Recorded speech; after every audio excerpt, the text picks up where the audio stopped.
So the next thing I will look at is are the practices of the subculture. I've identified that most people within the indie rock subculture are music enthusiasts, and if not the enthusiasts, they're musicians who play in bands or at least have friends in bands. Since the subculture is situated around live music, primary practices involve anything which involves music, such as attending gigs and select festivals. And I noticed there's a specific set of festivals that are willing to attend, such as Opikopi, Rocking the Daisies, Endless Days. This is the result as a result of a preference towards finding an event which caters to their specific needs musically in terms of genre and style.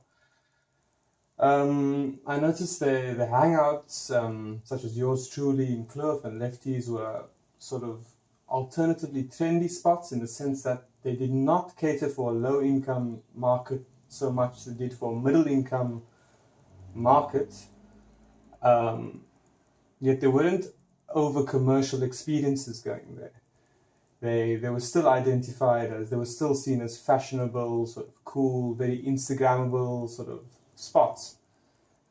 And this, an insight I received from attending yours truly and Lefties was that despite the indie rock subculture's willingness to project themselves as alternative and have this sense of I don't care, they were themselves governed by their own status quo and a willingness to be alternatively fashionable in their own sense.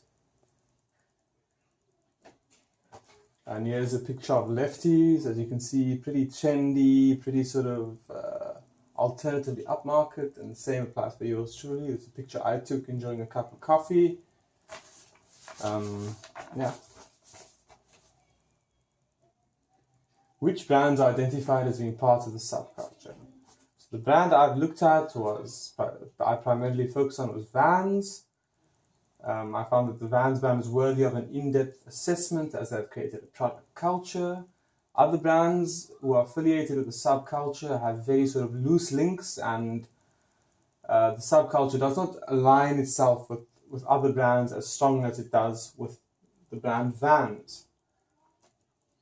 How Vans successfully infiltrate and actively market towards the subculture. They do this through strategic event sponsorship. They host regular events under the name Psych Night, one of which I attended as part of the ethnographic study.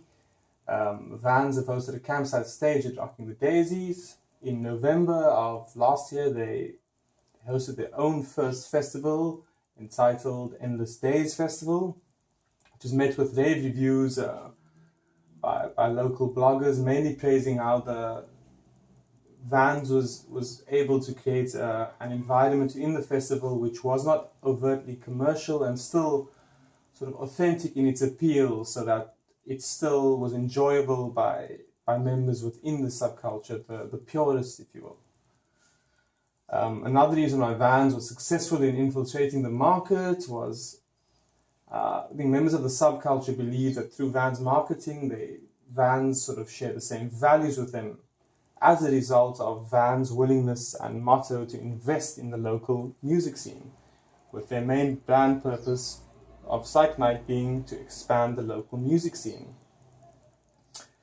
Another factor is the brand Vans also sort of possesses anti-corporate undertones. Despite being a big brand, they're the kind of good corporate which the subculture, the indie rock subculture, seeks to associate themselves